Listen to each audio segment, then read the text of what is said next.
Pledge allegiance to the flag of the United States of America.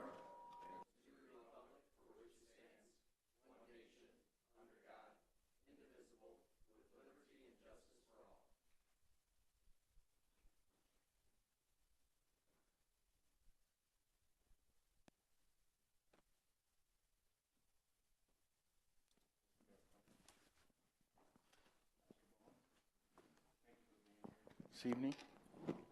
Thank this governing body for affording me the opportunity to come and open in prayer today and appreciate this community. I get to pastor the Shelton Park Church of God here on Douglas Road and just want to say thank you to you all for your service. All right, let's pray.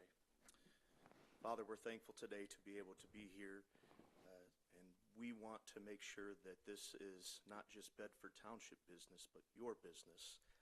Let your guidance be the helm of our hearts tonight as we go about this agenda, and we ask for clarity of thought and speech for each individual tonight as they present and as we go through this agenda, and that you would be at the center of it all. In Christ's name we give you thanks, honor, and glory. Amen. Amen. Next we have. Thank you.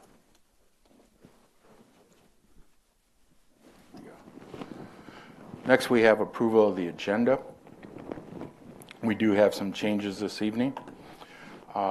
First, you are going to see a new contract for dust control, which I did send out to everybody, and you have that on there.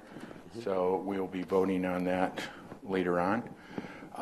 We will be moving Lamar Frederick up to presentations on 4. Do I need a motion on that? Should I? You're done, yeah. Okay. Okay. And then Trudy will be adding sick days, so if you want to.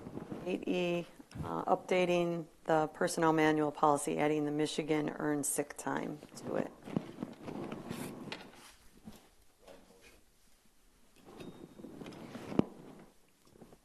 I'll make a motion that we approve the changes as recommended. Do I have a second? Support. Any further discussion? Please take the roll. Mr. Bruning? Aye. Mr. Stump? Aye. Mr. Gore? Aye. Ms. Janasek? Aye. Mr. Montroy? Aye. Mr. Berger votes aye. Mr. Pryor? I vote aye. Motion carries. Next is number 3, consent agenda. Agenda committee recommends to approve and place on file A, minutes from the February 18th, 2025 regular meeting of the Bedford Township Board. B, accept with regret the resignation of Sean McBride from the Bedford Township Fire Department. Do I have a motion?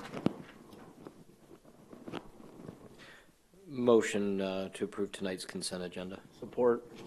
Any further discussion? Who supported? I did. Todd? Seeing none, please take the roll. Mr. Gore? Aye. Mr. Bruning? Aye. Mr. Montroy? Aye. Is that your phone? Ms. Janasek? Aye. Mr. Stump? Aye. First Berger votes aye. Mr. Pryor? Aye, motion carries. Next is number 4, presentations. Mr. Frederick, please approach the podium, please.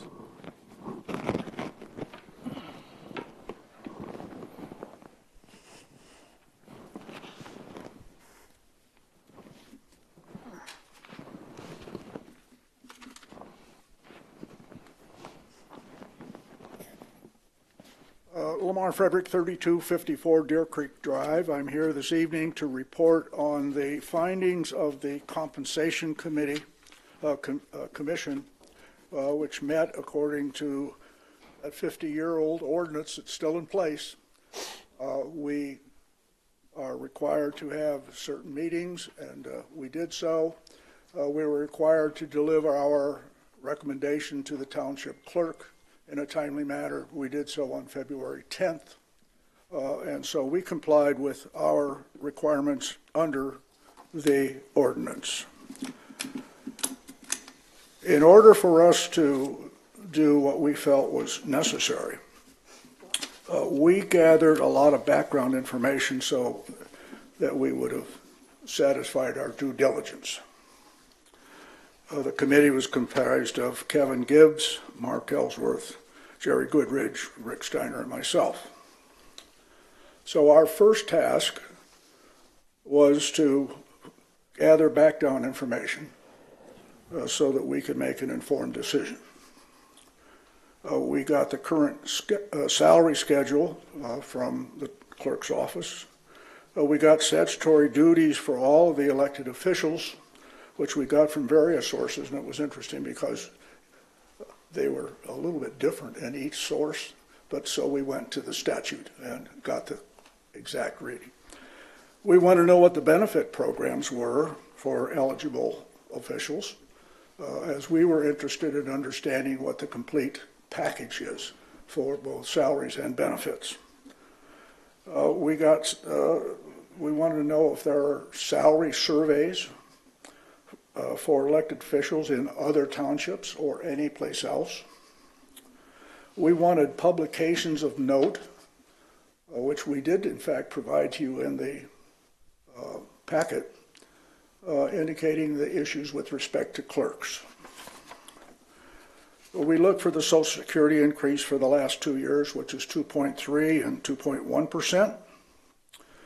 The Michigan inflation rate for the next 2 years, as estimated by a U of M economist, is 2.4 to 2.5%. The CPI, all sections of the last 4 years, 2.9%. The federal lending rate, which is supposed to temper inflation, 2.9%. We found some salary increase percentages for government workers other than in townships. They were around 3%, some at 2%. And the county salary data, I was advised that they are planning about a 3% raise in their budget. We also asked MTA if they had anything relevant. They did not. We got information from the Michigan Municipal Clerks Association relative to clerk accountability and responsibility, and a salary survey of clerks and townships in our region, which we received. We asked SEMCOG if they had any relevant data. They did not. We did not ask for the board contracted salary survey that you had a few months ago. I think that guy's still running to the west somewhere after you were done with him. The second task, after we had all of this data, was to understand the municipal clerk's information that was enlightening because it listed all of the unfunded mandates that have been placed on the clerks over the past year or so. Further, they reported that more than 100 townships out of the 1,240 townships did not have a clerk run for election. So I guess that falls upon the Secretary of State then to figure out how to make that work. This was confirmed by talking to 2 people from the board of the Michigan Municipal Clerks Association. We were also, as a commission, interested in analysis and understanding of the total compensation package for elected officials. We wanted to know what the retirement plan was. We wanted to know what the health care plan was, and we'll talk about that later. We did receive a huge report on the clerk's salary at various townships in our southeast district. It was a huge report. I didn't bring it along. The comment that we received was that there are a lot of township officials who have 6-figure salaries. And on that report, it was true. But when you go behind all of those, you find that they were charter townships. And we know the difference between a charter township and a general law township. These charter townships that were listed on that survey, where the clerks and the treasurers and the supervisors were paid six-figure salaries, had budgets from 20 million to 50 million. They had full-service public safety organizations. They had invested heavily in public service. So it wasn't really fair for us to look into that any further or to use that for any value.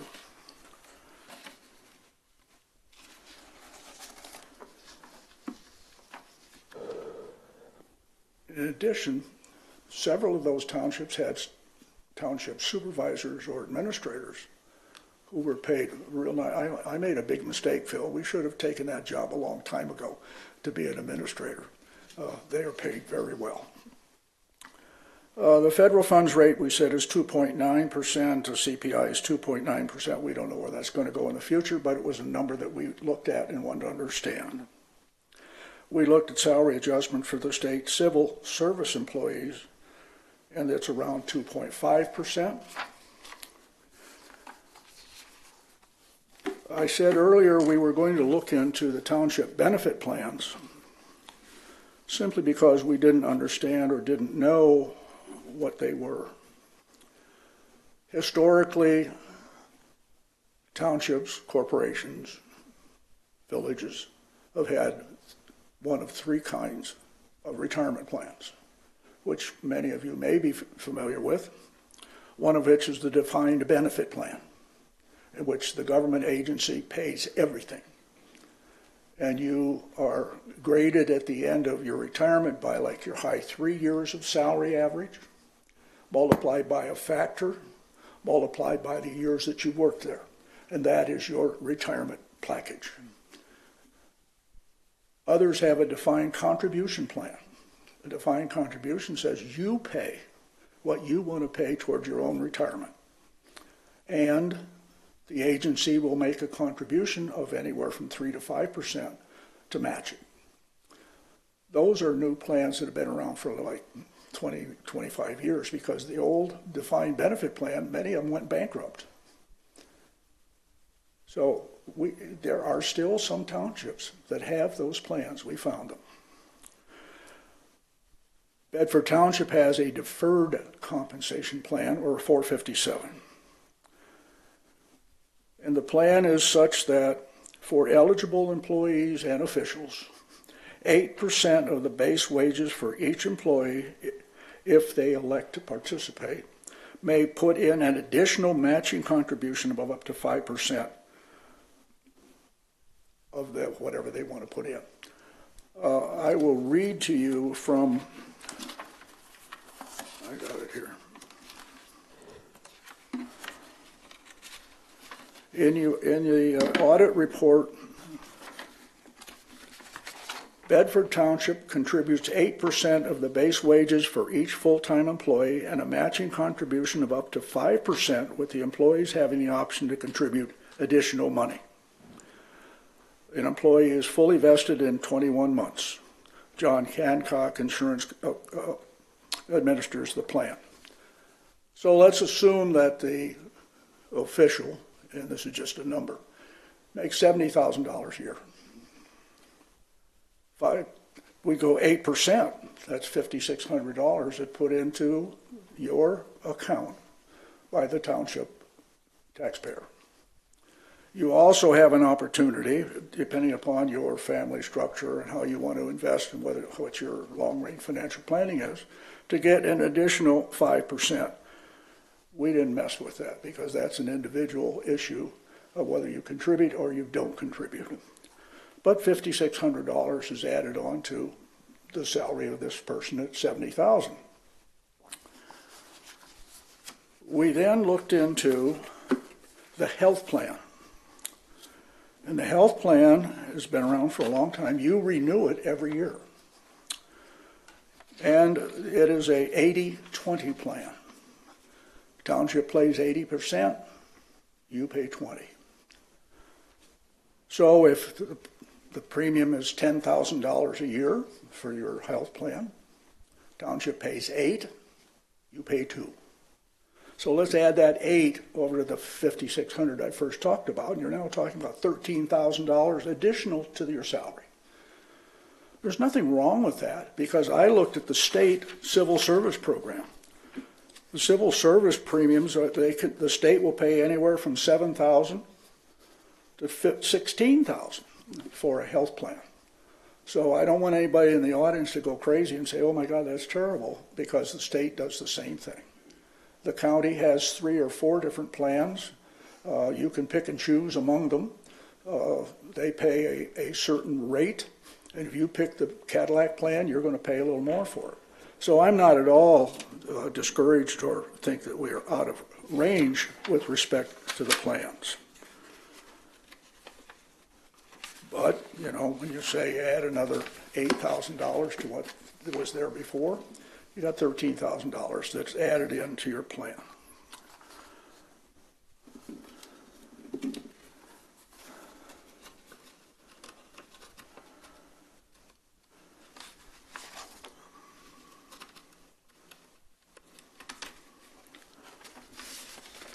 We also interviewed all the elected officials who chose to show up.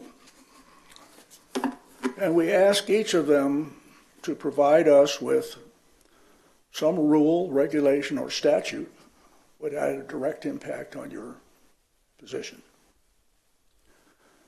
We didn't take the position anymore that, well, we're nice guys, so we'll give you a raise. Tell us what affected your job in the last 3 or 4 years. Some of the officials came in and said, well, there was no real impact by a rule, regulation, or statute, but we have planned to expand our responsibility to assist our citizens because another agency was doing something that we could pick up that responsibility and help our citizens.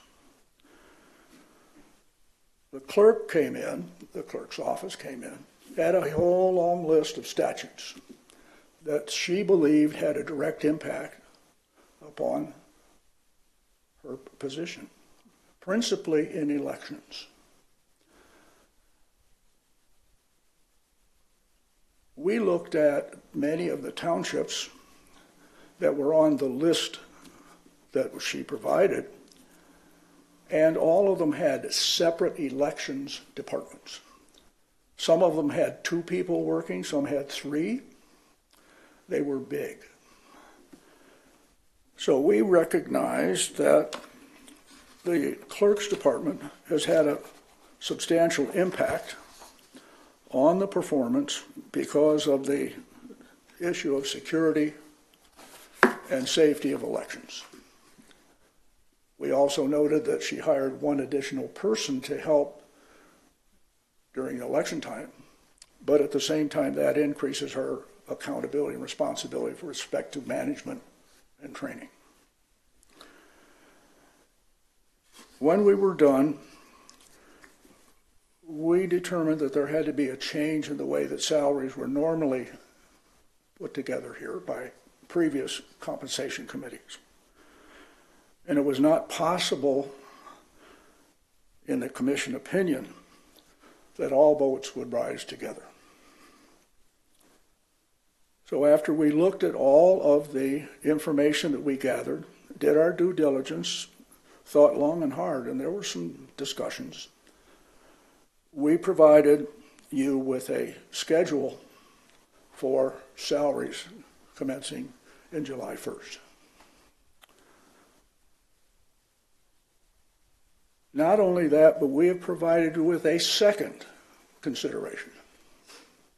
And that second consideration is if during the period of this commission's authority, the supervisor, treasurer, or clerk position is vacated by any reason, the new person filling that position would not assume the salary of the previous incumbent. And the reason we came up with that is because, number one, if you lose, Al gets run over by the beer truck, you will lose institutional memory, institutional processes. You will lose maybe relationships in the community or in the region that the new person would have to pick up, would have a learning curve. And so why should the citizens of Bedford Township pay the new person the learning curve at a salary of the previous incumbent? So we have given you those to think about. And lastly, which is another, and by the way, that the two-tiered salary was in effect when I came in. And it wasn't in effect for quite a while, but I don't know when it went away. And lastly, this is not necessarily within our jurisdiction, but I wanted to bring it up, and we talked about it. Soon or sometime in the future, salaries will top out. You can't expect to continue to have raises every year for the next 20 years because revenues, in fact, will stagnate. The township will go older. The taxable values will decrease. In fact, you may have, as we did a few years ago, the housing crisis, in which the taxable values were reduced because the assessed values decreased below the taxable value. So there are issues, I think, that you need to start thinking about how you're going to put in a salary schedule or salary survey. And because I can tell you from experience, the executive director of the Mental Health Authority has topped out. She can no longer have an increase in salary, even if she is extraordinary, simply because she has reached the top of the salary schedule. That happens in business all the time. Would have happened to you in certain instances. If you didn't get a promotion to the next level, you would have topped out. So yeah, we're just laying that on the table for something to think about. In any event, you have our recommendation for the officials and including the park board. And I'm sure Phil will tell you and advise you of what your responsibilities and duties are with respect to your next action. I thank you for the time that our commission was pleased to have an opportunity to perform this civic service on the part of the township officials and also the township itself. And so we look forward to whatever your action might be. If there are any questions. Got a lot of information. Yeah, I got a question. You said July 1st is when this starts? Yes. So the previous commissioner there, and I'll read it, from July 1st, 2023 to 2024 of June 30, July 1st, 24 to June 30, 2025. That was a current salary that they put forth and that this board adopted. So then we'll have time to budget for it in the next budget. But you know, the interesting part, and I thought about this some, we talked about it just a short time, a couple of us. You take office in November, and we don't meet until January. So we got a question, does this, the salary that we recommended, does that go back to November 20th? No, it doesn't, because that's not the way the ordinance reads.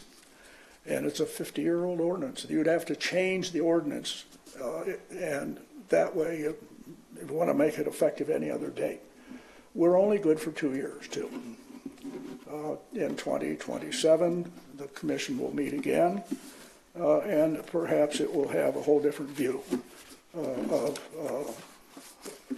adjusting the salaries.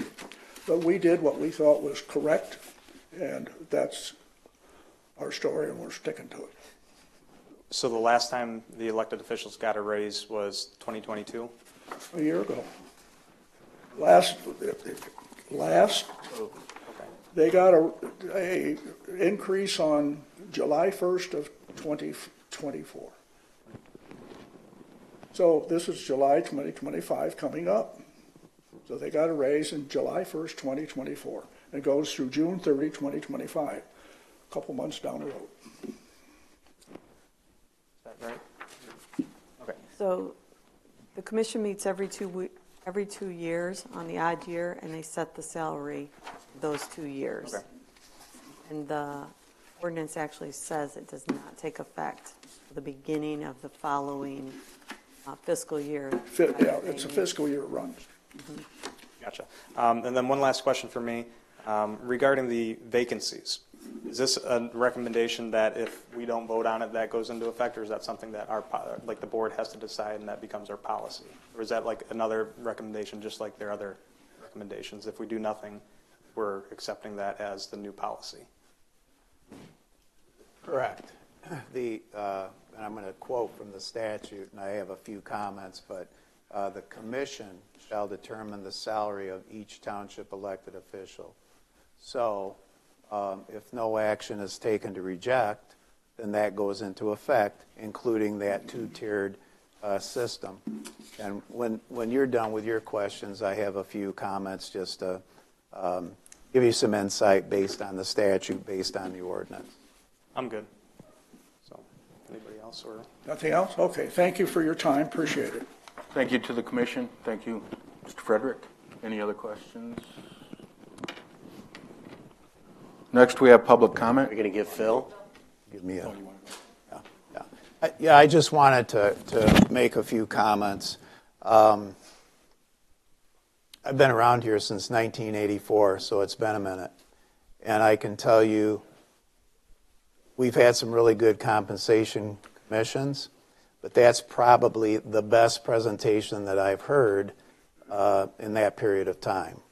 It was very thorough, and I would expect nothing less from Lamar and the other people. Mark Ellsworth is here that are on this commission. Very thorough, and they just didn't go out and look at some comps. As he indicated, they looked at a lot of data to come up with the determination.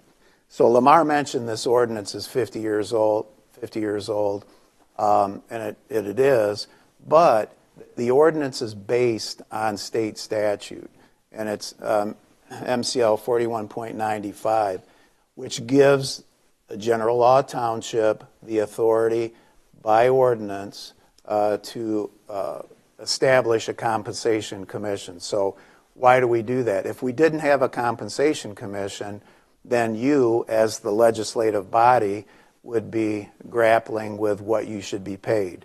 So that can be viewed as a bit of a conflict.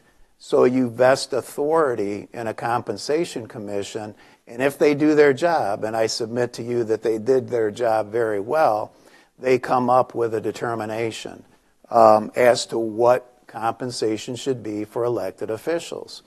And they've done that in this case, and it's based on a lot of data, a lot of factors, some serious consideration and discussion.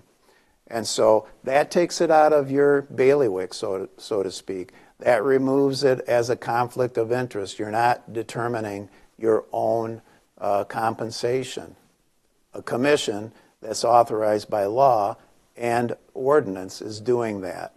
So that if you do nothing, and that's what many, many units of government, townships do, the determination of the Compensation Commission takes effect within 30 days of the submission of the findings, the determination, to the clerk. That's been done.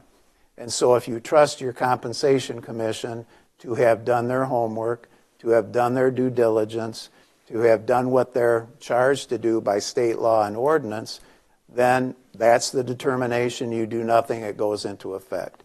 You don't have to determine for yourselves what your compensation should be. So I submit to you that you should give some consideration to that, because you've appointed these people to do that job, and I think they've done it very well. So that's not to say you can't reject, but I don't recommend that you reject the determination of the Compensation Commission, because that's what you've asked these folks to do. And they've based it on a lot of good data, information, discussion, and so forth. But if you do reject it, I will point out that the statute and our ordinance, and our ordinance doesn't need to be changed, even though it's 50 years old, because it incorporates the language of state law. And so if you decide to reject, it has to be done by a resolution adopted by two-thirds of the members elected to and serving on the board. So that's 7 members. Two-thirds is 4.66, so it requires 5 votes to reject the determination of the Compensation Commission. So I just want you to take that. That's the law. And I wouldn't have made such a long statement, but I really do think this Compensation Commission did their job very well and considered a lot of factors. So, I'd just request that you take that all into consideration when determining what to do. If you do nothing, the determination by the commission goes into effect. You have questions? Yeah, I'll touch on it more when we actually get to voting. But the whole problem I have with this is we're voting for a raise for ourselves. I will never vote. The people of Bedford, you guys need to determine our raise, not us. It should go on a ballot. Should the trustees get a 2% raise? We should not be voting on our own raise. I will never vote for my own raise. Our last time, us 4 trustees, we voted down our raise, and I'm going to make the motion later that we not accept the raise also. But it's how these just, and it came from Lansing, it's not from us, so if nothing is done, so if no motion is made or nothing, you automatically get the raise. That's how these politicians do these half-truths, saying, oh, I've never voted for a raise for myself. Yeah, because you never voted on it, so you automatically got the raise. So don't be fooled by it. It came from Lansing, it's not from here. But when we get down later to voting on it, that's where all this stuff's going to come up. So I appreciate your position and your opinion. I really do. But that's why a compensation commission is established by law, so you're actually not voting on a raise. You're putting that in the hands of what should be a qualified group of people to determine based on studies, data, and information whether you're entitled to a raise. If you didn't have a compensation commission, you would be amongst yourselves determining, okay, what should our raise be, and you would be voting on a raise.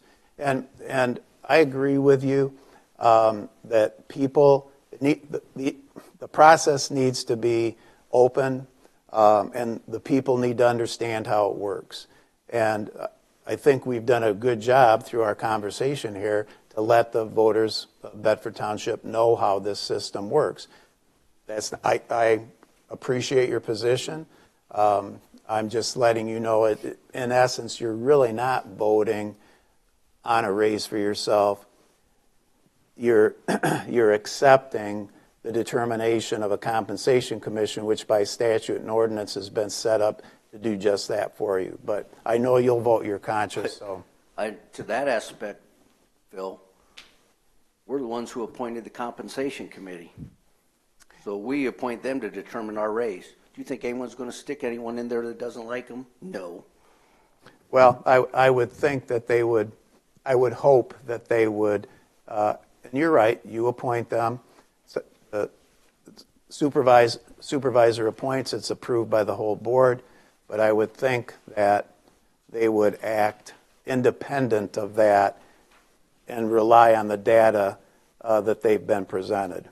I've known Lamar a long time, and you could appoint him to any committee or commission that you want to, and he's going to act independently of that and exercise his own judgment and research it. That's why I feel comfortable in saying that. So, and I agree. I'm totally with you.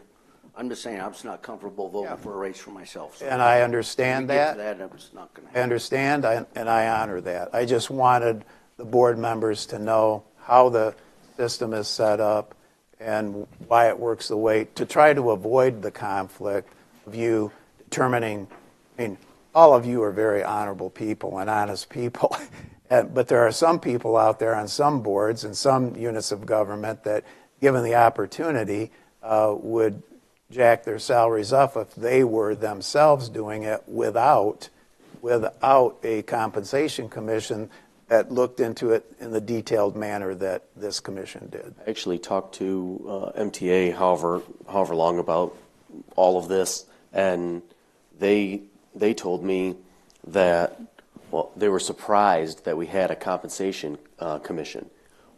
And I said, well, what does everybody else do? He said the overwhelming majority, I believe they quoted me over 90% of the state of Michigan, the boards just set their own salaries.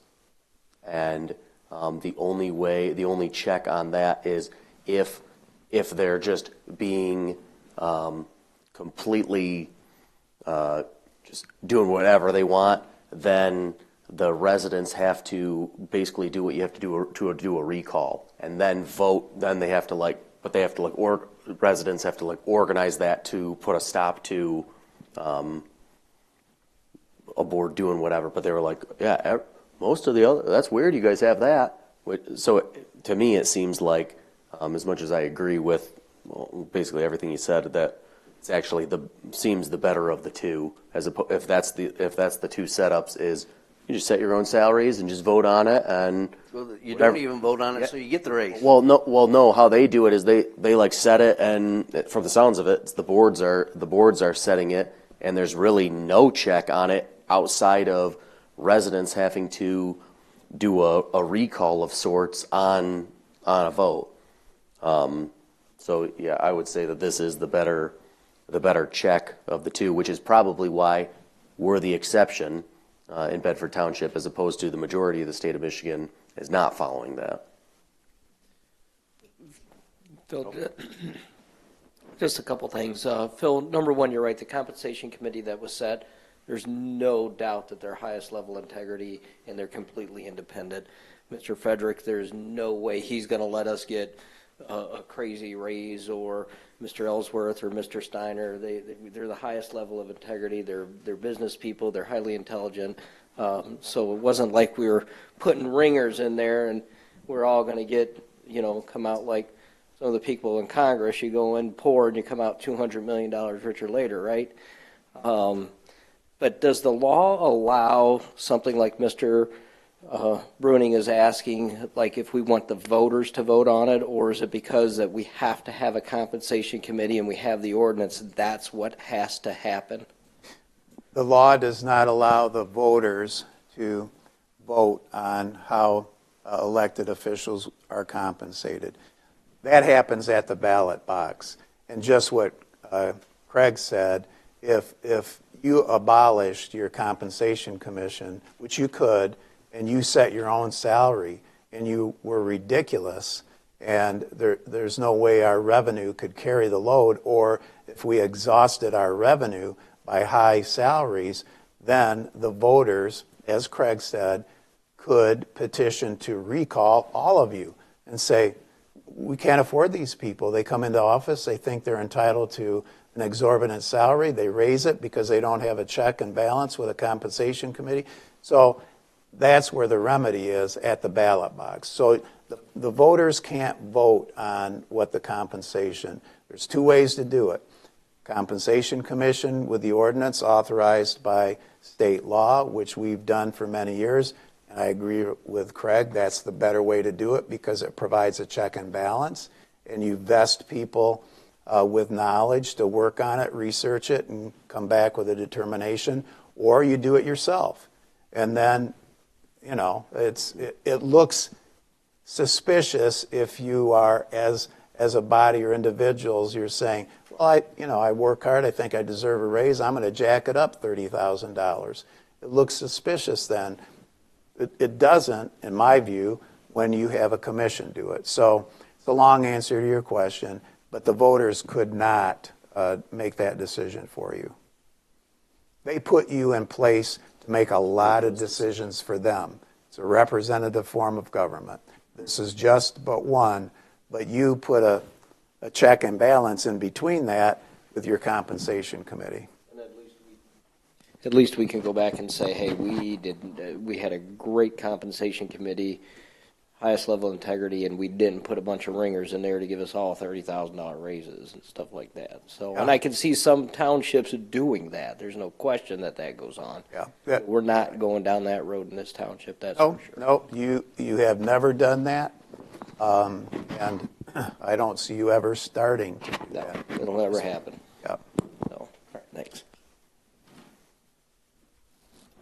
Any further discussion, questions of Phil? Okay.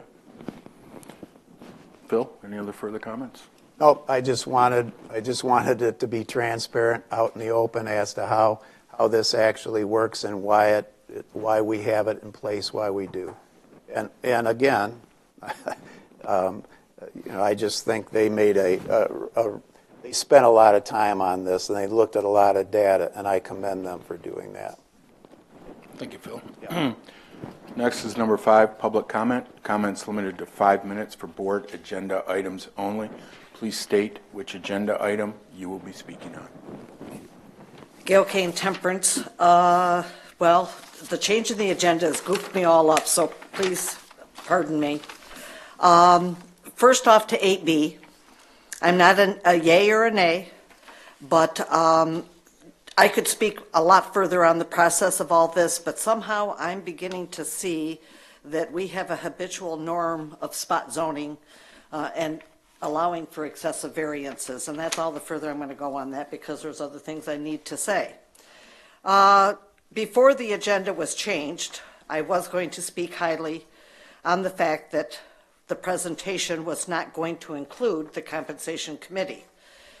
I see a presentation as anything that's given as someone talking a long time. It's not like a public hearing, which possibly could be an option for the compensation or other agenda items there. But it would deny public comment. If you take a presentation, I don't care whether you're voting on it or not, you move it to the bottom and I get 2 minutes, or I can talk about something that maybe isn't irrelevant at the time because it's not going to go down that way. So I don't approve of trying to silence the public opinion on items such as the compensation. And I believe we need to have full disclosure. We don't include things into the packets. You may get them, I don't, then I have to pay for it. I'm having some major issues with some of this stuff. And I would like to see the word old business, or I guess that's unfinished business, and that seems to be empty when I know there's things that have not been taken care of. Tonight is one of your more important meetings out of the year. There's multiple facets. As Todd has said, the elected gets to vote on their own raises, but it's what has been recommended. And in the best interest, if there is to be a change, it would be to have a wage scale. That's what needs to happen in this township.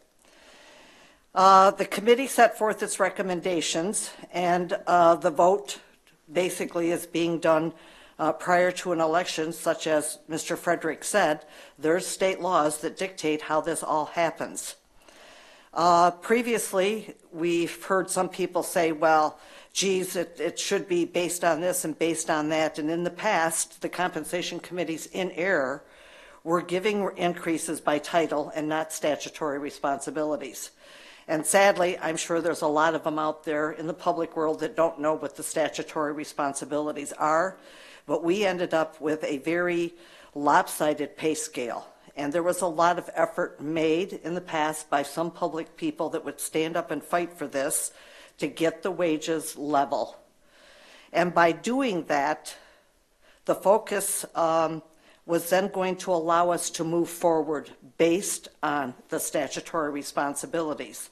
So I'm happy because at one time we had an office and we were witnessing one of the worst corruptions of entitlement, which was wages for doing nothing. And COVID hit, the same office shut down, tighter than a drum, and others maintained their oath of office, and we have to be appreciative of that effort. Needless to say, what has to happen has to be done in increments so that the budget can handle it, and by no means should there be one size fits all. The second facet would be to have this gives the board an opportunity to improve on itself. And as I suggested, does the public really know what the statutory jobs of the elected are? The general law supervisor has one job, nothing more. Anything else that has been done in the past was social activities and party planning. That's not what we elect them to do.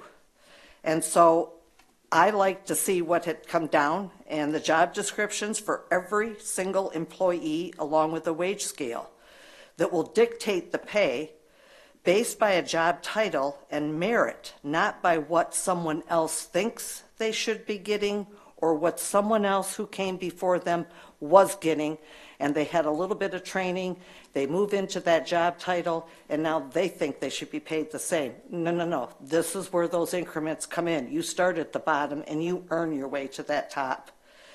A change in titles, status of employees, full-time to part-time. You must do away with the seasonal and temporary. These are luxury titles. It allows and entitles department heads to hire and pay without board approval. This has to stop. Not so very long ago, they chose to use, and that they did away with that, and Thank you for I thank you, but job well done, Compensation Committee.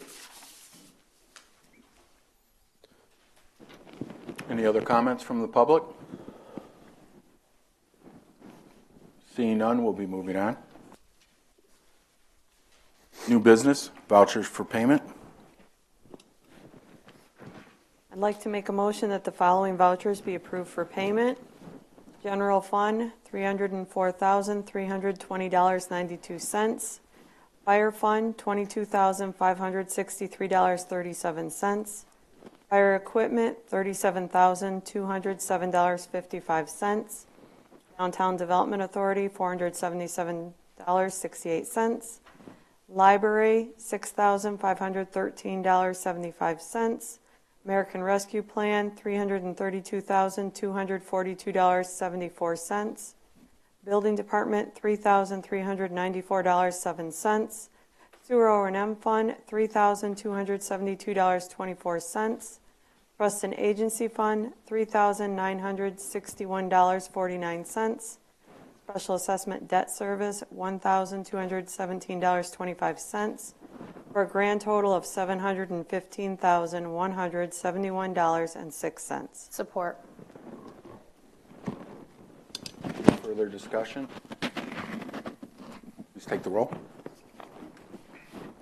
Hirschberger says aye. Ms. Janasek? Aye. Mr. Gore? Aye. Mr. Montroy? Aye. Mr. Stump? Aye. Mr. Bruning? Aye. Mr. Pryor? Aye, motion carries.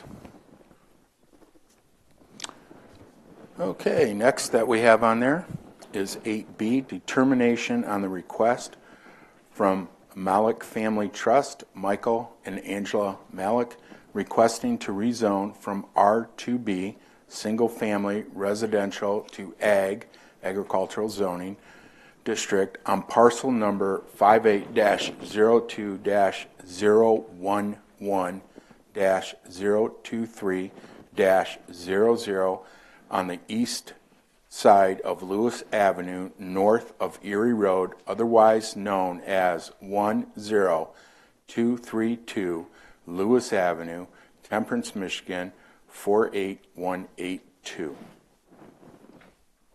Greg? I'll take it.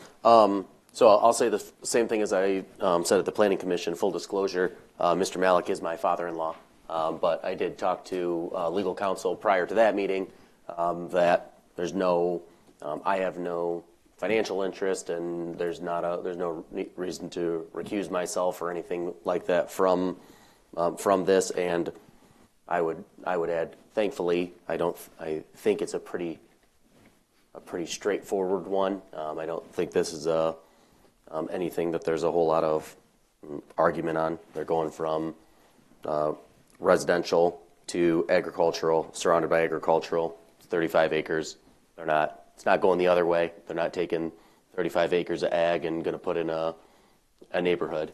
They're keeping their basically already borderline agricultural land, and they just want their. I don't know if you want to add anything. They want to follow the rules. They want to have some chickens and stuff. Technically, got to have it be agricultural. So, just trying to follow the rules. I don't know if there's any other questions. It was a pretty straightforward one. Had the recommendation from Lucy at what are they called? Manick and Smith. Manick Smith. And then it was a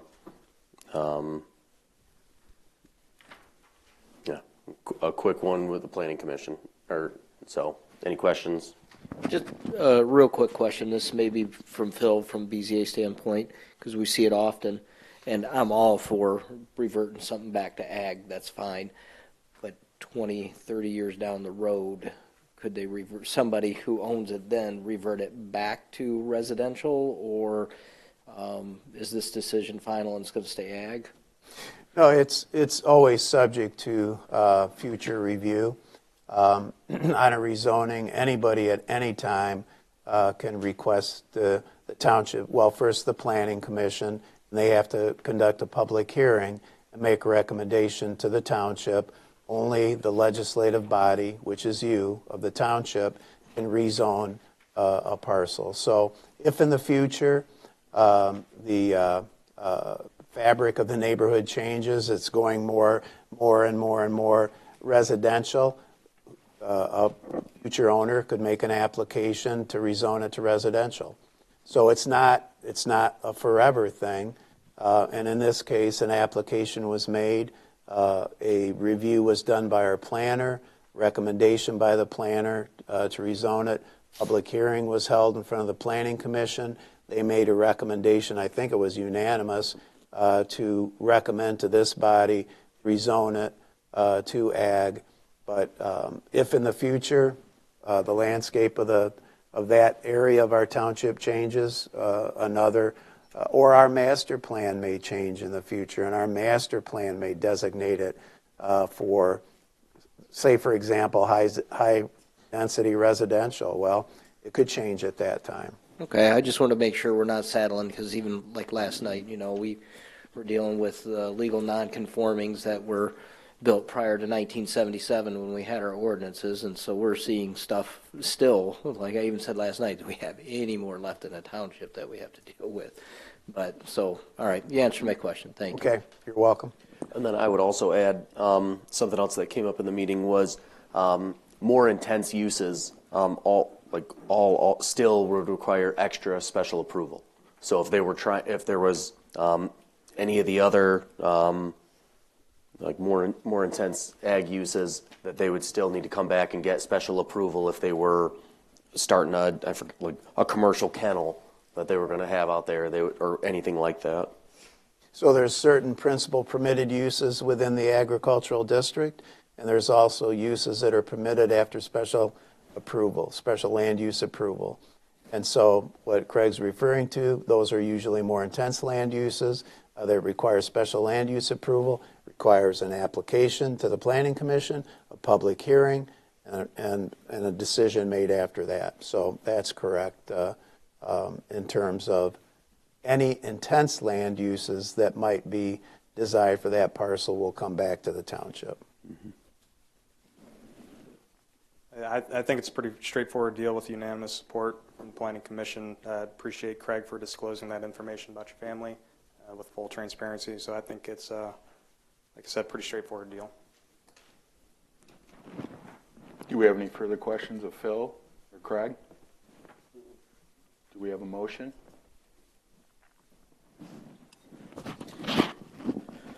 I'll make a motion that we approve the request from Malik Family Trust, Michael and Angela Malik, requesting to rezone from R2B single-family residential to ag agricultural zoning district on a parcel number 58-02-011. Support. 023-00. Oh, support. I thought you were done. No, I had to get the number out. Had to take a breath. Support. Any further discussion? Please take the roll. I have a question. Okay. Were you going to read the whole thing, or were you really going to stop there? I need The to read- minutes, I got the official property minutes? number in there. Do I need to read the Does whole it need description? This whole thing need to be in there? Large doesn't lot need to be. consistent with the township master plan and. Or can I just add in there, need to be. They per the prefer. planning commission recommendation?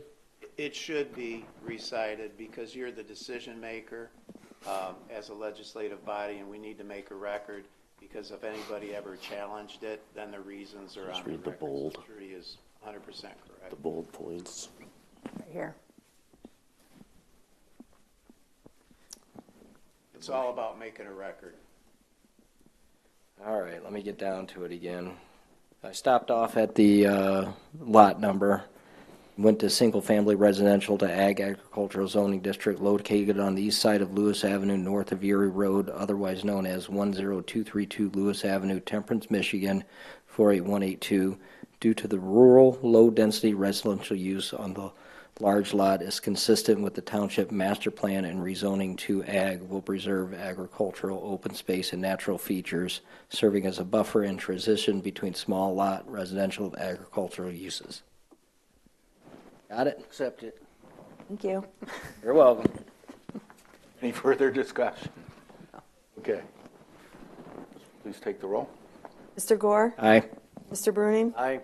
Mr. Stump? Aye. Ms. Janusik? Aye. Mr. Montroy? Aye. Hirschberger votes aye. Mr. Pryor? Aye, motion carries. On to 8D, or excuse me, C. C is Compensation Commission salary recommendations. Whatever we do will require separate motions. Do we have any further questions from Bill on voting procedure? So if we do nothing at all, it is accepted. That's what it'll be. Correct. If you do nothing, by state law and by our ordinance, which basically repeats the state law, the determination of the Compensation Commission will stand.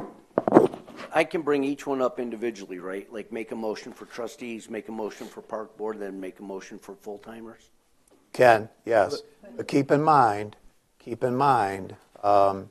if the only reason you would make a motion is if you want to reject the determination of the Compensation Commission. I don't recommend that you make a motion to approve it because it doesn't require approval. They've made their determination, it stands. So if a motion is made, for example, to reject it for trustees, it requires a 2/3 vote of the entire body, so that at a minimum is 5. Can we add, instead of doing individual, make the motion for the trustees and the park board to reject that, or should we do each one individual? If you're going to make a motion to reject, Joe, I would recommend you do it separately. Okay. I have a question while we're Yes. asking. If we reject, are we rejecting both years? Because they got a determination for both years. So unless it's specified, well, let me back up. If you want to reject both years, then the motion should reflect that. I have a question in terms of when they were saying about the people in the back, if somebody had to take over the clerk's office or the treasurer or whatever of $75,000, does that need to be voted on, or is that just a suggestion? I think that's part of the determination, and it would be my opinion that our Compensation Commission has spoken on that issue, and if it's not rejected, it will take effect.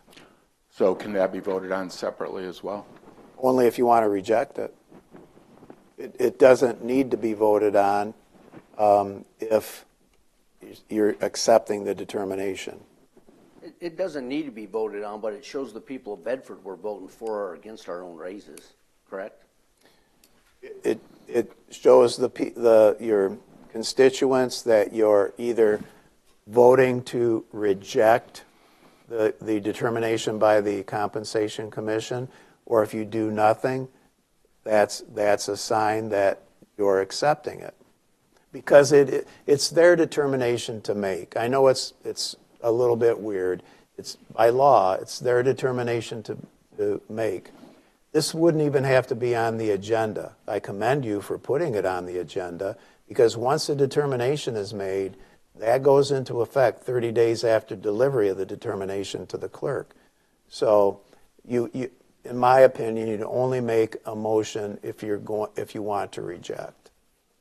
Well, I'll start it off then. I make a motion that we reject the compensation committee's recommendation for a raise for the trustees. Support. Add in fiscal year July 1, 2025 fiscal year and July 1, 2026 fiscal year. I accept it. Accept. Further discussion?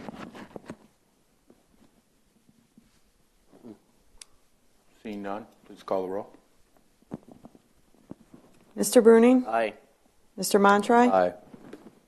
Mr. Gore? Aye. Mr. Stump? Aye. Ms. Janasek? Hirschberger votes aye. Mr. Pryor? Aye, motion carries.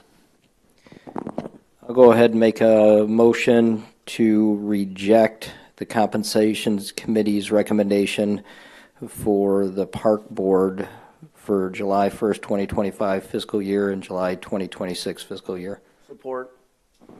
Discussion? Just in case anyone from the township doesn't know yet, of the 3 newly elected park board members, one of them, is he still in jail, Joe? Yes, he is. So he's still in jail, and he's getting paid. He'll get paid, continue to get paid as long as he's in jail. We have another Mark Brandt situation going on in our own little township. We are dealing with that accordingly, and we'll report back to the board. Outstanding. I am well familiar with these vacation of office issues. Josh Stump and I will be making a visit. Let's hope they're released. Any further discussion on the park board? I have a motion. In a second. Yeah, we have, A motion, Todd second. yeah, to reject it, Yeah. To reject. Please call the roll. both years. Mr. Gore? Aye. Mr. Bruning? Aye. Mr. Stump? Aye. Mr. Montroy? Aye. Ms. Janasek? Aye. Hirschberger votes aye. Mr. Pryor? Aye, motion carries.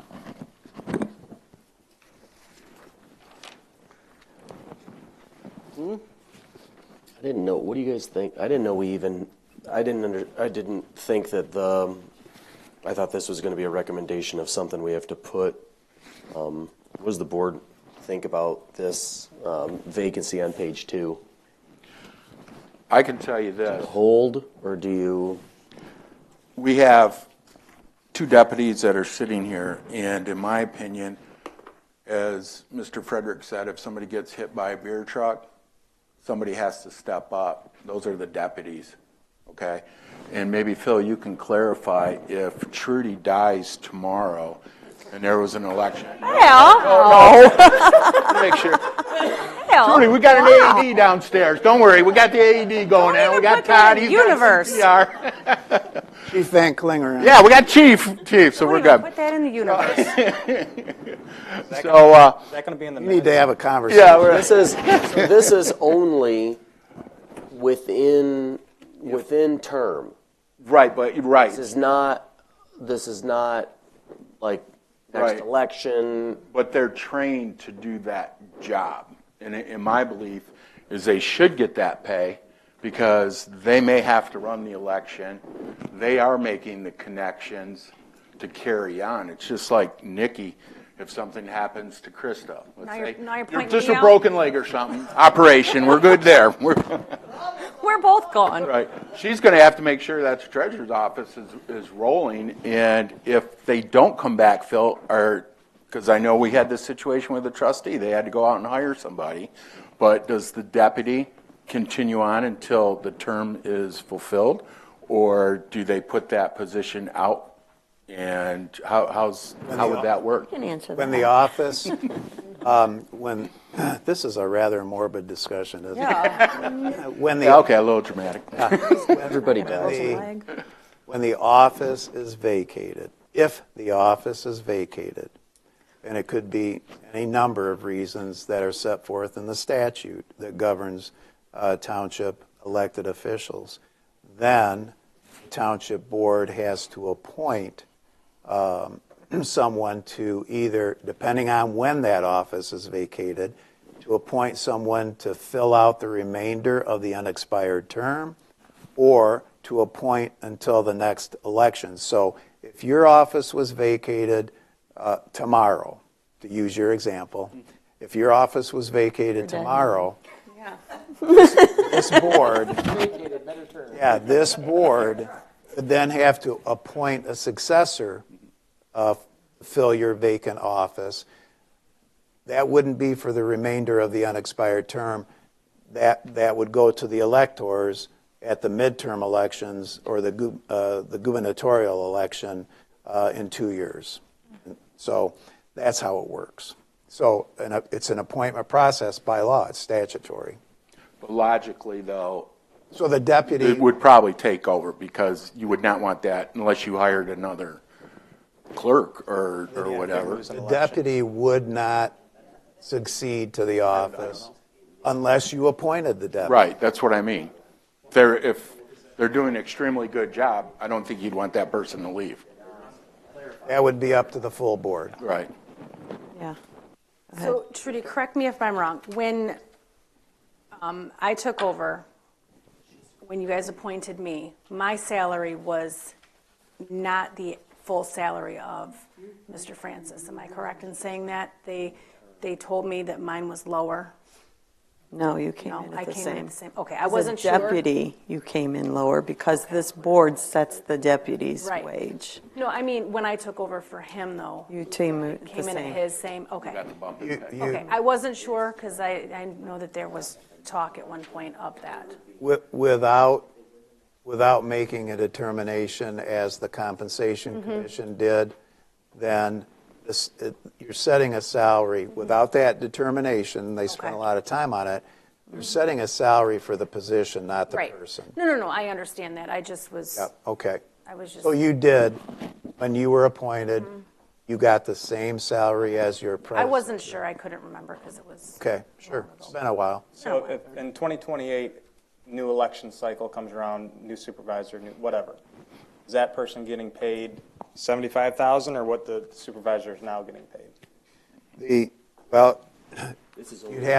have another compensation commission cycle, then the compensation commission. But would- this that's included from this compensation committee, this is only referring to within this term.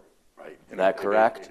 Correct. That's what I'm This only reading. goes through 27. When they meet again in 2 years, they can change this again. Because, yeah, but it would, Because because this they would is only it would go for in 2 26. years.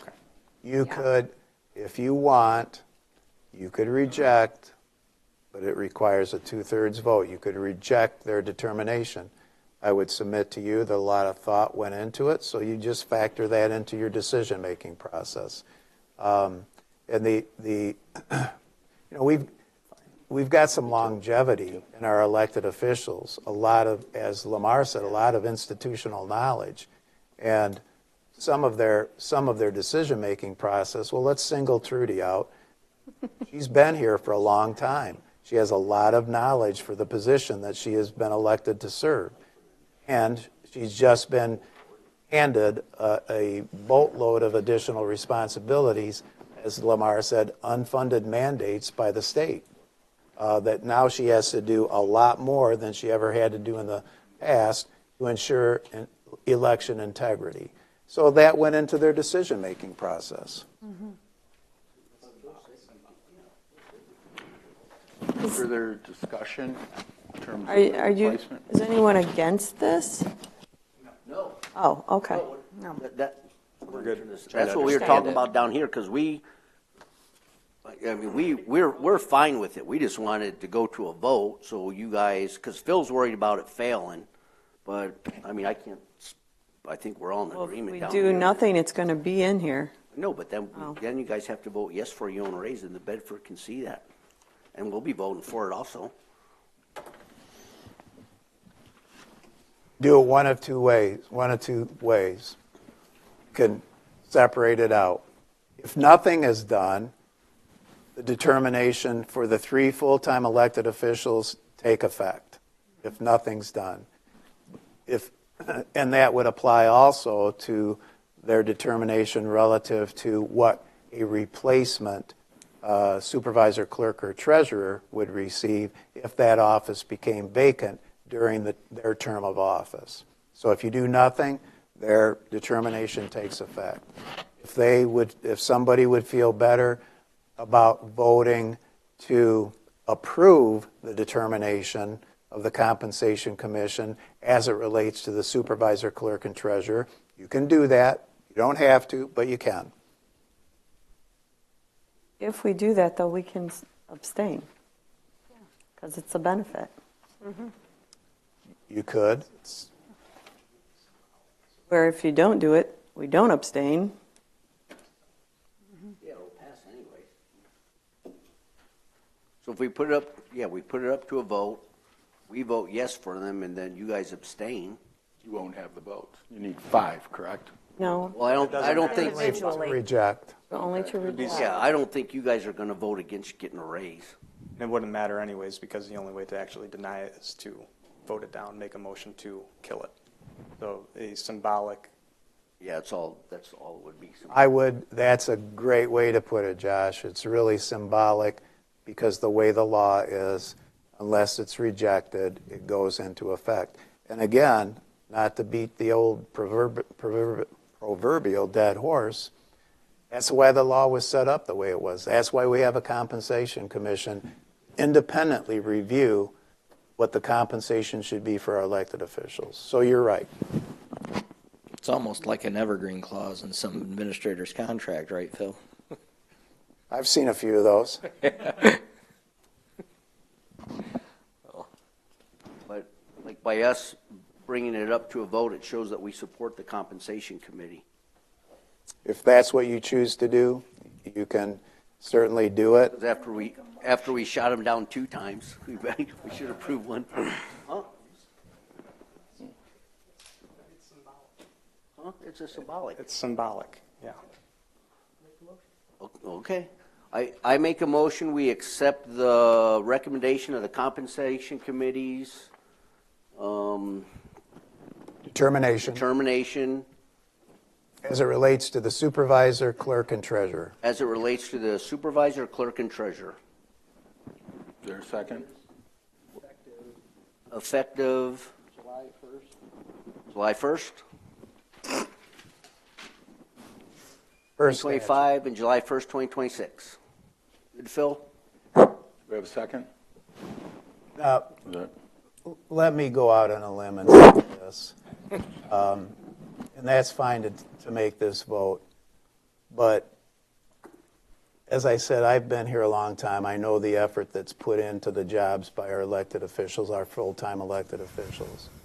So my sentiment to you is don't be afraid to vote for yourself. You deserve this raise.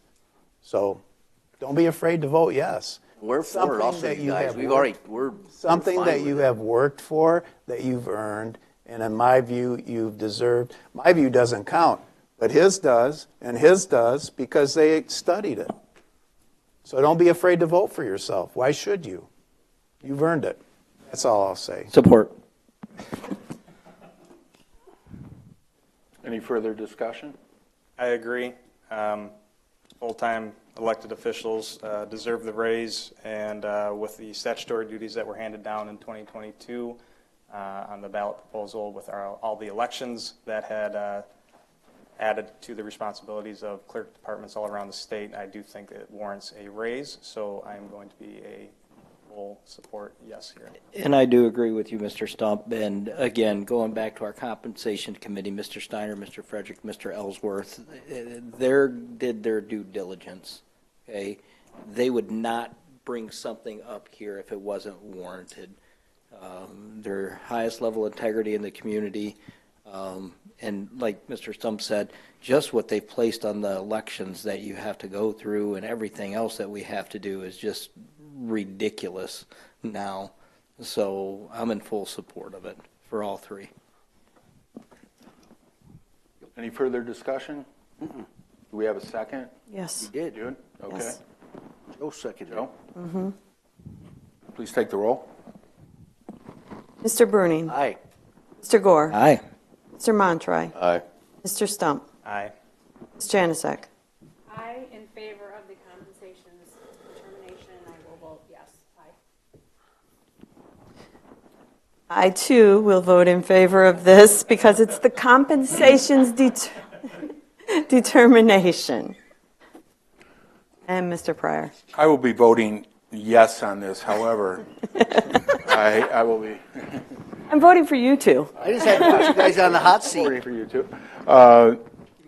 I've been very blessed to where I don't need the raise. So I will be donating $300 to the Sheriff's Memorial, $300 to the 911 fund, and $300 to the Veterans Corner. Glad you didn't say Ukraine. Yeah, no, you know. So I appreciate the work of the compensation committee. So that's what I will be doing, and probably be another donation next year. So, Me. thank you. Good job. Motion passes.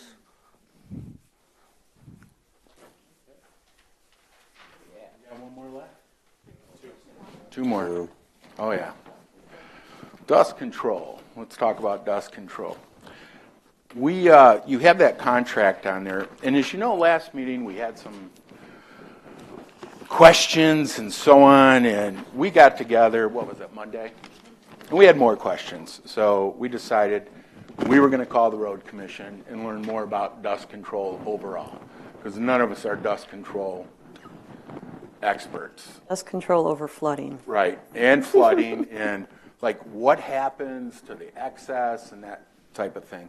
So we did really get some very good answers in terms of why we had some of the flooding we did, especially on dead-end streets, because they would drive down and they would drive back. So that wasn't a good thing. Also, when they were emptying tanks, like where your mom is, they would have excess, so they'd put it on the road. Well, that wasn't a good idea. And credit to Ed Sherman with the Road Commission, who, he's kind of back overseeing this. He figured out this problem for us very quickly. So what we were able to do as well, Ed made the suggestion of like, why are you not using brine in terms of dust control? Well, I never really worked on the roads in the past. Paul kind of took care of that. So, we just would always get the chloride and say, okay, we're going to do chloride. Mike's rubbing. Oh, there we go. Can you hear now? You could hear you, but it was rubbing. Oh, okay. Gotcha. So in terms of what we learned is that Ed went ahead and said, why aren't you guys using brine? And we said, well, tell us about it. Mm-hmm. And he said, most townships are using brine.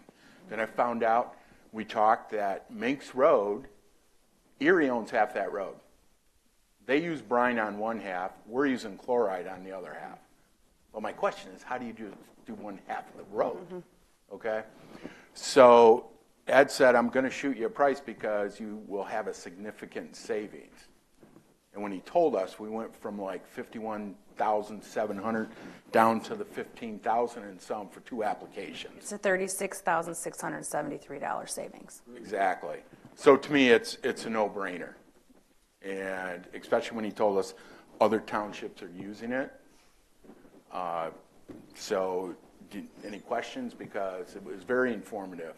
Yeah. Did we need to change anything on the application? I saw that it was still the 2,000 gallons, or are they just going to not go down a quarter-mile dead end, go back and forth on it? And did they say that they were going to make adjustments to that? Do we need to make adjustments to the They're going to make amount adjustments. in the application? They're going to make adjustments. He said, for example, my mom's road that floods all the time, he said, well, isn't it drying in 3 hours? I go, it isn't drying after a week. Right.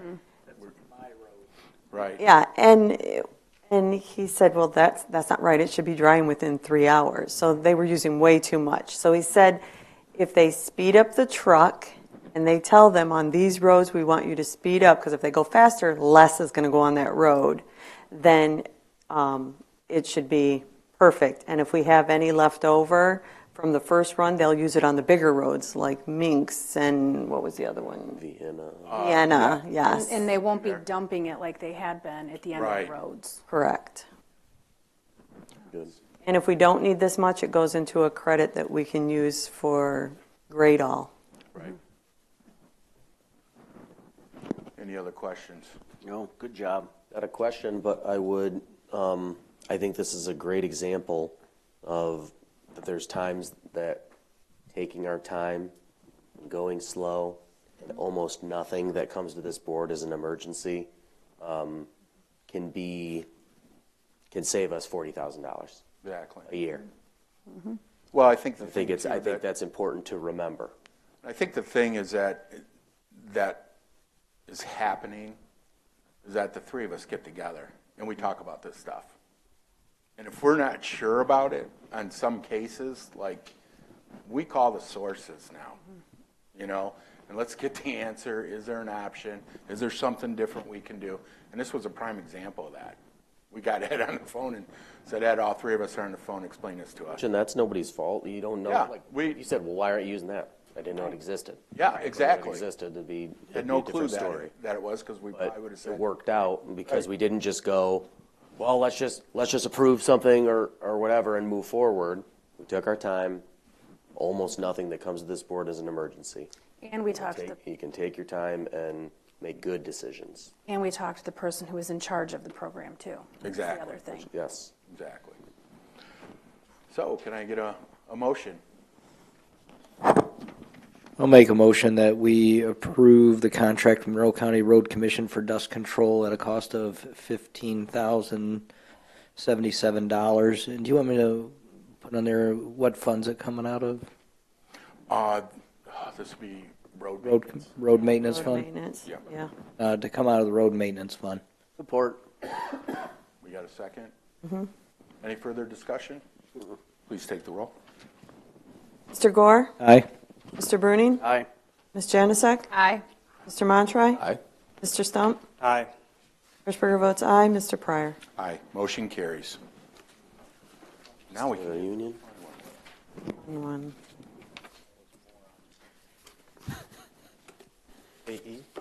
So 8E, I did a lot of research. I watched a lot of the webinars on this. And, one was an attorney.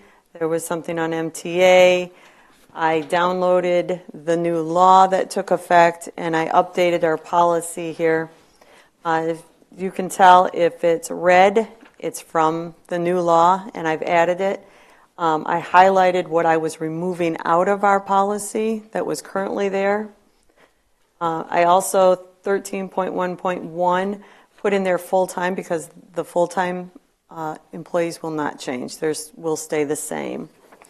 We eliminated the excess. We've been wanting to do that, but we thought now is the perfect time to eliminate that.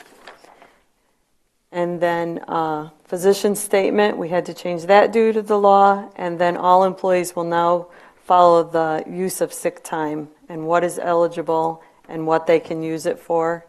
And then the separation of employee, full-time employees have a different separation.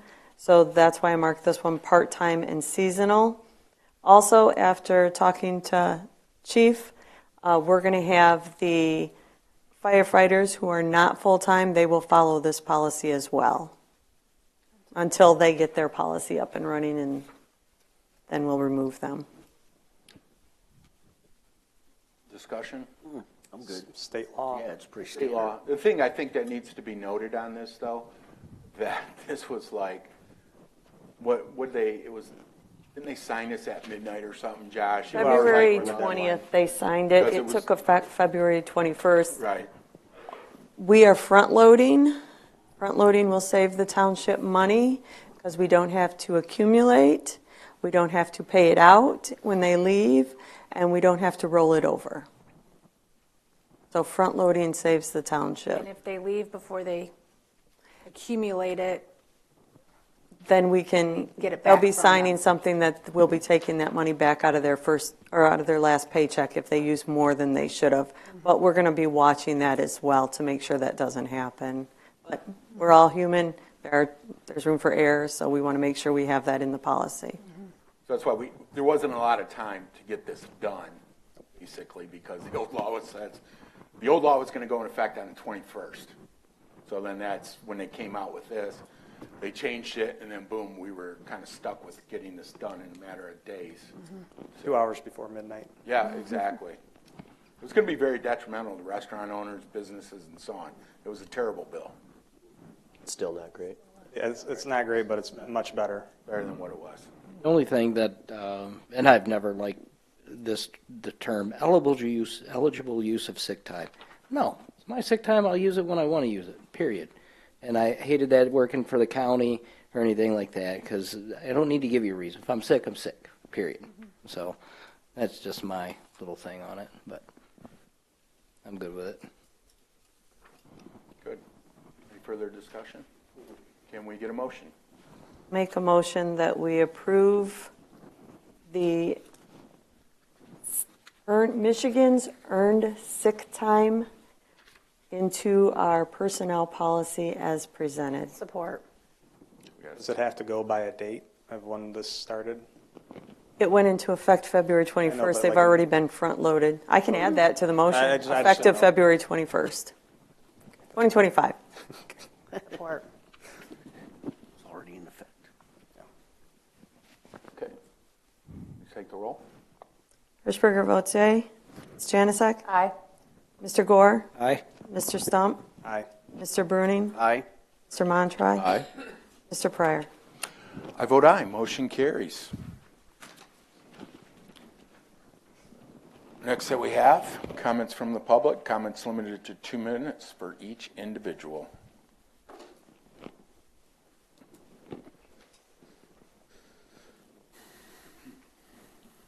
Lamar Frederick, 3254 Deer Creek Drive. I'm glad you guys did what you did with respect to our recommendations. It's your determination to make. I want to take just a moment. I didn't spend much time on it. I just talked about unfunded mandates which came from the state and piled on the clerks. I talked to a clerk, Mike Sidlak, who followed me as chair of SEMCOG, and he'd been a clerk for 20 years. And he said this was the last 2 years were the most frustrating time that he had as a clerk trying to run elections that he'd been running for 15 years before that. I talked to another clerk in Plainfield Township. Turns out she wasn't really a clerk. She had been hired by the board to be the election supervisor, even though she reported to the clerk because the clerk has ultimate responsibility. She was hired because they didn't want to have a clerk be elected who didn't understand how to run the elections. So they hired her directly under a contract so that she was called not only the election supervisor, she ran the elections. So that's how difficult it's become to running elections in Michigan. As I said earlier, some 100 small townships didn't even have a clerk run because they didn't want to do it.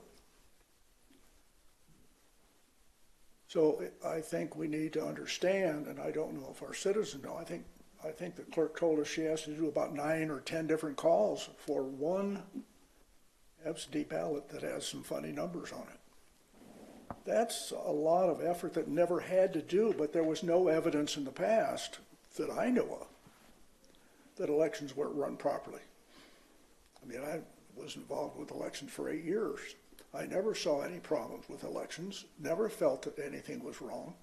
We knew how the elections were handled, but a lot of the folks in the community don't. They think that absentee ballots are just thrown in wastebaskets, and they think that they're just never handled. So we need to understand what the effect of these unfunded mandates are, not only for the clerk, but other unfunded mandates that come down running our schools, our local agencies, and what's coming out of Washington. Thank you.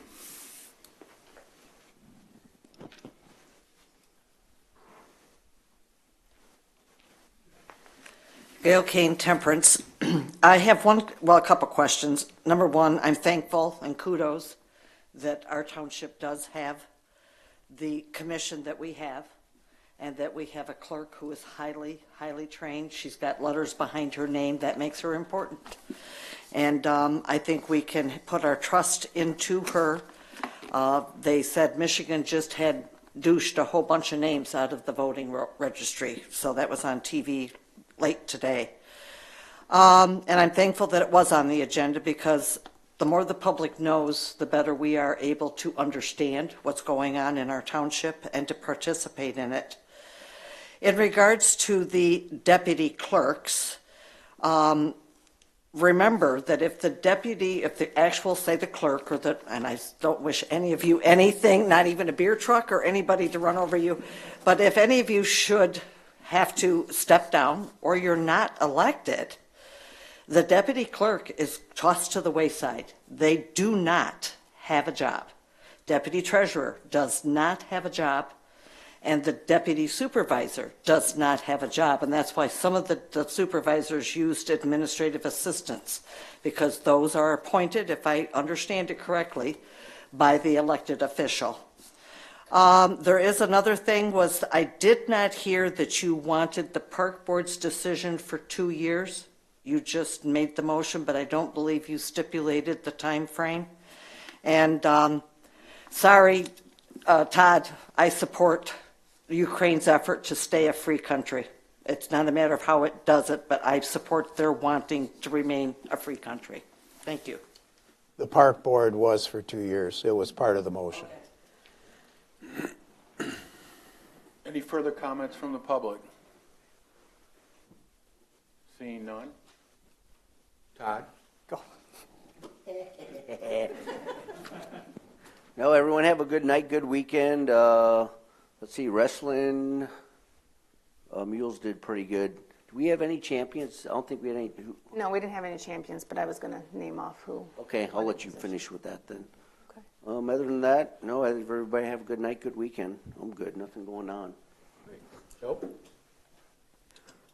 Nope, nothing. Hoping everybody's getting this flu bug out of here, because it hit my family pretty hard. So I hope we're all doing better and on the mend, and I hope we got some spring weather coming. My wife pointed out some flowers are coming up already. So, yeah, and then she goes, "Do you see that?" I'm like, "No, I don't." But anyway, I digress. Just hope everybody has a good couple of weeks, and we'll see everybody in a couple of weeks. Jane DeSack. I would like to thank my staff and acknowledge them for the great job that they did again this tax season. We collected 95% of the winter tax bills that were billed out, as well as 98% of the summer tax bills. Thank you to the residents for being patient. I know that during busy times it gets really crazy, but I want to thank you for being patient with us. I'd also like to congratulate 3 of our Bedford wrestlers for placing at the individual tournament last weekend. Cody Duvendak, who took 6th place, Noah Benor, who placed 5th, and Zach Miracle, who placed 2nd. Congratulations to all of our Bedford wrestlers on all of their achievements this year. Other than that, everyone have a good evening, wonderful week, and a nice weekend. Ms. Hirschberger? I go last? Sure, I can let you go last. Thanks. Mr. Stone? He skipped you. A few updates. I believe that the next DDA meeting will be recorded. I believe, Al, you can touch on that. That is correct. Monroe County Commissioner update as well. Their meetings are going to be recorded here shortly, just like ours are. They will be put on YouTube for people to watch. I know a lot of people from Bedford or board members in Bedford Township are not able to make those meetings because those meetings are held the same night as our meetings. So you will be able to check those out on YouTube moving forward. Trade Fair, March 15th, right? That is correct. Looking forward to that one. And do we have an update regarding the Monroe County Business Alliance and that contract negotiation? We're still talking about that, and I've been talking to some other township supervisors people that are partaking in that. So, yeah, we will bring that back. Yeah, but I did submit that we're done with the contract, that we're not obligated right now. So we're just taking our time, we're talking to people, and trying to figure that out. That's all I got. Okay. Trudy, I'll let you go last. Got nothing from me. You good? Nothing I didn't from see you me. sitting I'm over good. there. No. Good? Yes, sir. I would just like to thank the residents of Bedford again for the raises. I look forward to the donations. I think we're going to have some pretty cool monuments. Joe will probably be getting your feedback. Todd, be getting your feedback, things that we want to do. So I think the front of the building will eventually look pretty cool with the 3 different monuments. So I look forward to that. Chief, I hate to tell you this, but you're going to get a new roof on Station 2. Unfortunately, you need one. So that's going to happen. I hate to hit your budget, but that's fact of life. So that's going to be coming to this board as soon as we get the bid specs done and everything else and get it out there. We've had it checked out, and it's cracking, it's rubber, and it's old. So we've got like 4 or 5 leaks going on right now. So we've got temporary patches on it. So that's where we're going to be with that one. So. How did they miss that in the whole rebuild on that? You know, we'll worry about it later. Yeah, because I wasn't involved with that. I'm just dealing with what's going on right now with it. And that's what we got a very old roof there. So again, congratulations to our Bedford wrestlers. I have nothing further. Trudy? Thanks. When I said last, I meant just before you, but that's okay. I'll go last. Want to remind everyone that this coming weekend, Saturday night, Sunday morning, we're springing forward. Spring is coming. Newsletters will be coming out in next week, hopefully around the 11th, in the Bedford Press, so watch for those. We touched on the trade fair, 3:15 from 10 to 5 p.m. Wanted to thank the Compensation Committee for their work and all the investigation they did. And then last, March 1st, was my mother's 95th birthday. So happy birthday, Mom. Daisy, she comes in, she volunteers here still. She works elections, but she's 95 and still going. She was just in today shredding for us. And that's all I have. Meeting adjourned. Adjourned.